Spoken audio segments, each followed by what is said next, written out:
जय गुरु जी। संगत जी सत्संग है एक अंकल का। जब महाराज चोले में थे तो ये अंकल ना उस टाइम अपनी इंजीनियरिंग कर रहे थे। महाराज के आशीर्वाद से इन्होंने एमबीए किया, अच्छा कॉलेज मिला और फिर सैन फ्रांसिस्को में इनको जॉब लगती है माइक्रोसॉफ्ट में। संगत जी सैन फ्रांसिस्को में होते हैं, वहाँ पर जॉब ज्वाइन कर लेते हैं। एक दिन इनका मैनेजर कहता है जाओ घूमो फिरो यहाँ पर, डाउन टाउन घूम कर आओ। सारे रास्ते बता देता है, कहाँ से कौन सी बस मिलेगी, और ये उसी तरीके से ना बस पकड़ कर जाते हैं और डाउनटाउन में 2 घंटे घूम कर आते हैं। वापसी में जब ये आते हैं तो बस में बैठते हैं, जाहिर है, और इनको लगता है जहाँ से पिकअप किया था वहाँ पर बस ड्रॉप ही कर देगी।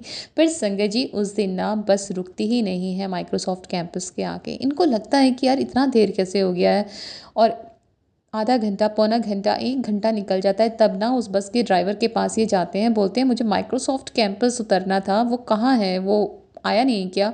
वो कहते हैं वो तो बहुत पीछे छूट गया है। और अब तो रात के 10 बज रहे हैं, और अगर आप लकी हुए तो कोई बस मिल जाएगी, अदरवाइज़ तो कोई बस मिलेगी ही नहीं आपको। मैं आपको नेक्स्ट स्टॉप पे उतार देता हूँ। इन अंकल को ना नेक्स्ट स्टॉप पे उतार दिया जाता है। उसके बाद संगत जी ये ना वहाँ पर खड़े रहते हैं। 10:15, 10:30, 11 बज जाते हैं, 11:30 बज गए रात के।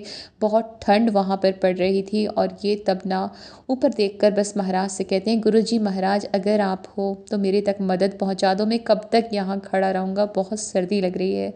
संगत जी अचानक से एक बस आती है, उस पर लिखा था नॉट इन सर्विस।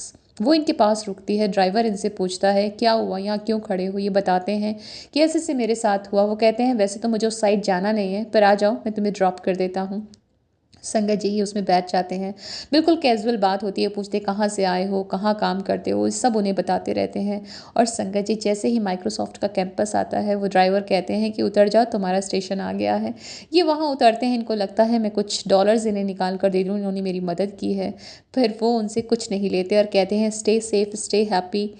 और संगत जी ये कहते हैं अंकल कि वो जो ड्राइवर थे उस बस में, उनके बाल नहीं थे सर पर, और बिल्कुल ऐसे ही फील आ रही थी जैसे महाराज के साथ बात कर रहे हों।